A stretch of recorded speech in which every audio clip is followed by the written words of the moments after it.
Hello, everyone. I'm AT Storm Track meteorologist Austin Haskins. We have seen some up and down temperatures across the region over the last week or so. You can see that right here. We had a high of 69 degrees on Monday last week. Then we dropped to 47 on Tuesday. And then temperatures climbed their way back up. We got all the way up to 79 on Friday. That ended up breaking the daily record of 76. And we also had that strong low pressure that moved through. We had some rain. We had some thunder mixed in as well, and even some wind to go along with that. And then, of course, the temperatures dropped behind that. We fell all the way down to the 30s Saturday afternoon, but it felt colder with that wind. And then we only got to 39 on Sunday, which was a little bit below average. But today, we are going to go back above average by quite a bit, and it will be breezy as well.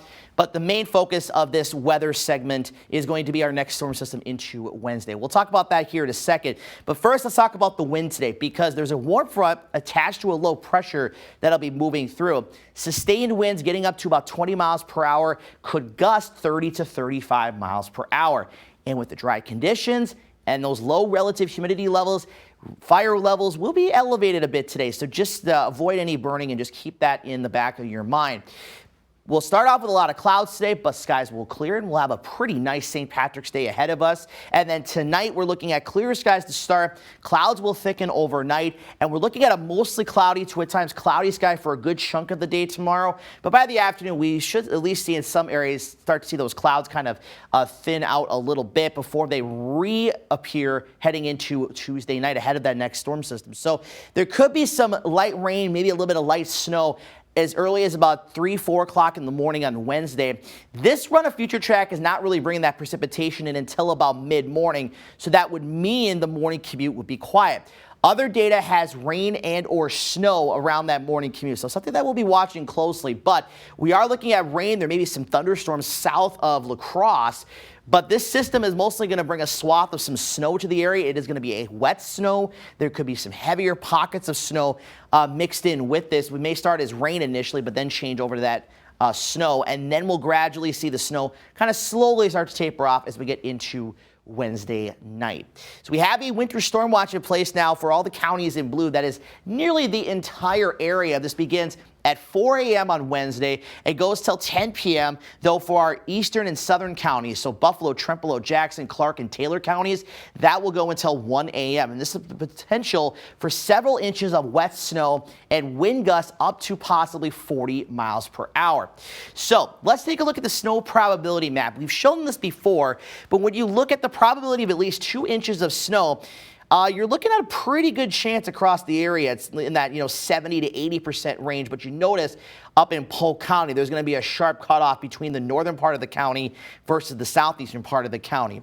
When you go up to 4 inches, you're still looking at about a 40 to 70% chance. So that's still a pretty decent chance. 6 inches, anywhere from 20 to as much as 50%, and then 8 inches, which would, I think, right now, the way I'm seeing things, kind of be on the very high end of the scale. That's anywhere from about 10 to 30%. And there are some pockets north and east and south and west that are possibly slightly higher than that. So definitely could bring some accumulating snow to the area, but there's still a lot of question marks with the system. And if you recall, from about 2 weeks ago, we had this kind of same setup where parts of the area got a lot of snow and others didn't, because we had that slower transition over from rain to snow. And then, of course, we had that drier air that moved in. So again, the key takeaways right now, Wednesday to Wednesday evening is really the timing of this system. Rain changing to snow at some point. Thunderstorms, even some strong to marginally severe storms are possible south of Interstate 90 in the Coulee region. So if you're heading to southern Wisconsin, might have all 4 seasons almost, with the thunderstorms and then the rain and then the snow and then the wind. There will be some accumulating snow, but again, as I showed you, the exact totals kind of remain unknown. There's still a lot of question marks with this system, and things can still change regarding to the track of the system. Also, when that changeover from rain to snow occurs, also temperatures too, because we're going to still be above freezing for a good chunk of this event. So even with the snow falling, it may not stick initially unless it comes down at a really heavy clip. So there's still some question marks on how this thing will play out. So I encourage you to stay with us for updates as we go forward in time. But no snow in the forecast today. Looking at a high of 62 degrees. Again, more cloud cover early, but we'll have more sunshine for the second half of the day. And you can see the planner there. Temperatures around 50 degrees at lunchtime, low 60s by the afternoon. Again, those winds could gust up to 35 miles an hour. Tonight, partly cloudy to mostly clear, then more clouds towards sunrise, low of 33. You can see the temperatures at 60, around 60 at 6 p.m., and then falling towards the low to mid 30s by morning. The winds becoming light. Tomorrow, mostly cloudy, winds a little bit lighter with a high right around 55 degrees. Again, a little more sunshine in the afternoon. But then, of course, we're watching that system on Wednesday. Right now, I have a high of 39. That likely will probably be more so earlier in the day, and I think we'll probably level off around 34 to 36 most of the day. We're down to 23 Wednesday nights, so we're probably going to deal with some travel issues with some icy roads potentially developing once the precipitation ends.